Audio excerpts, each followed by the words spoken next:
Assalamualaikum warahmatullahi wabarakatuh. Bertemu sekali lagi bersama saya Ustaz Zulkari dalam PDPR Pendidikan Islam tahun 6. InsyaAllah pada hari ini kita akan membincangkan berkaitan dengan bidan sirah di bawah tajuk Perkembangan Islam selepas pembukaan Kota Mekah. Sudah bersedia murid-murid? Jom. Untuk panduan murid-murid, sila rujuk buku teks muka surat 149 hingga 151.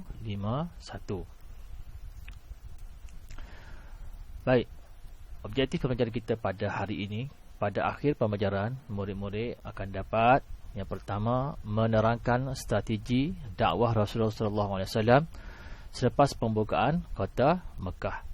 Yang kedua, menjelaskan cabaran yang dihadapi oleh Rasulullah SAW selepas pembukaan Kota Mekah.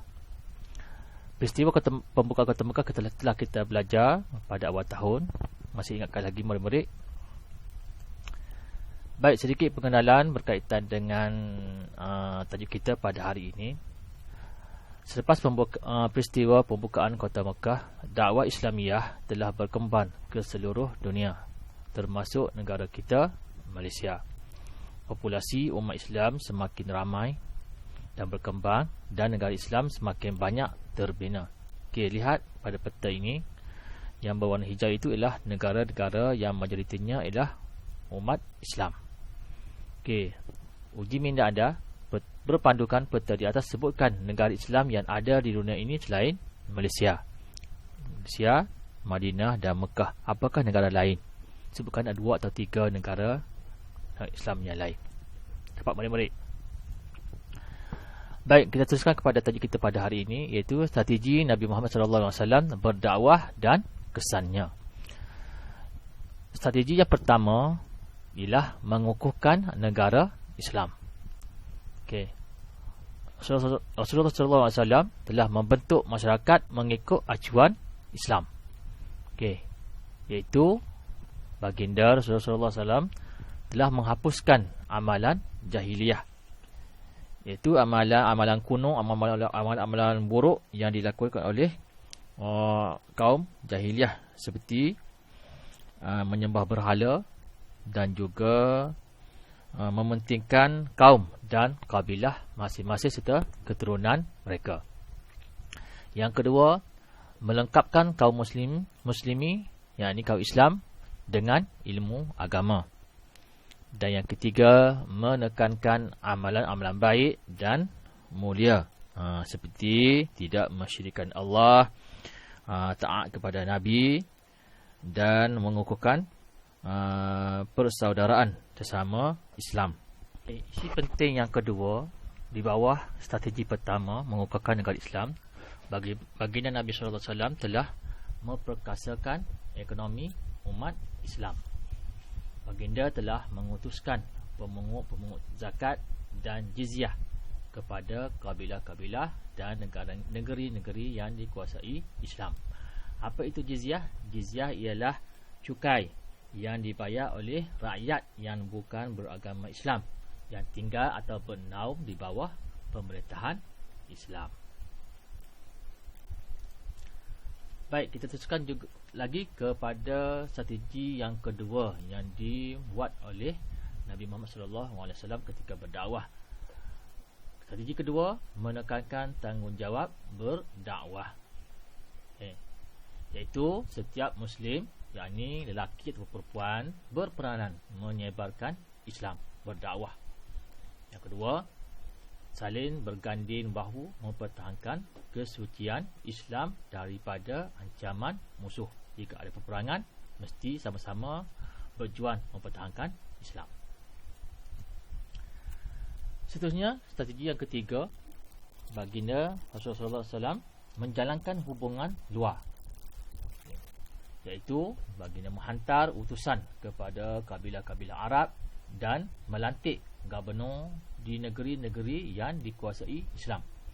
Apa itu gubernur? Gubernur ialah pemimpin atau ketua yang dilantik mengetahui sesebuah negeri yang di bawah kekuasaan Islam untuk menyebarkan dan menyebarkan agama Islam dan juga berdakwah kepada masyarakat luar yang bukan lagi beragama Islam. Okey, yang kedua, menerima kedatangan delegasi-delegasi kabilah Arab yang berhasrat untuk memeluk Islam. Okey, baginda menerima kedatangan delegasi-delegasi, iaitu rombongan-rombongan ataupun sekumpulan-sekumpulan manusia, golongan-golongan Arab ini yang datang ke Mekah untuk memeluk Islam. Baik, kita teruskan lagi kepada kesan daripada dakwah Rasulullah sallallahu alaihi wasallam. Okey, kesan yang pertama, terbentuklah masyarakat Islam yang teguh akidahnya, hidup bersatu padu, aman dan damai. Okey, negara Islam semakin kukuh, kuat dan ramai yang memeluk Islam. Sebab apa? Sebab ramai yang telah menyebarkan Islam, maka ramai juga yang telah memeluk Islam. Boleh rujuk buku teks muka surat 151. Baik, seterusnya tugasan murid pada hari ini. Jawab soalan di bawah ini dengan betul. Ada beberapa soalan. Okey, soalan pertama, berapakah strategi yang dibuat oleh Nabi Muhammad SAW dalam berdakwah? Yang kedua, sebutkan amalan-amalan jahiliyah yang berlaku di Mekah sebelum kedatangan Islam. Yang ketiga, nyatakan dua sikap buruk kaum jahiliyah sebelum kedatangan Islam. Yang keempat, apakah maksud jizyah? Yang kelima, sebutkan tugas atau peranan gubernur yang dilantik ke negeri-negeri yang dikuasai Islam. Okey, tulis jawapan anda, tulis soalan dan jawapan anda dalam buku tulis ulum sirah. Yang keenam, kesan daripada dakwah Rasulullah SAW, negara Islam semakin kukuh kerana apa? Okey. Nombor 7, apakah sebab semakin ramai yang memeluk Islam? Kesan daripada dakwah Rasulullah SAW. Dan yang ke-8, apakah maksud delegasi kabilah Arab? Okey, boleh rujuk buku teks muka surat 151. Tulis soalan dan jawapan anda dalam buku tulis ulum sirah. Okey, sebarang permasalahan, sebarang pertanyaan. Dan untuk semakkan tugas anda, sila mesej ke nombor Ustaz di nombor 014-800-9696. Itu sahaja untuk hari ini. Sekian, terima kasih. Assalamualaikum warahmatullahi wabarakatuh.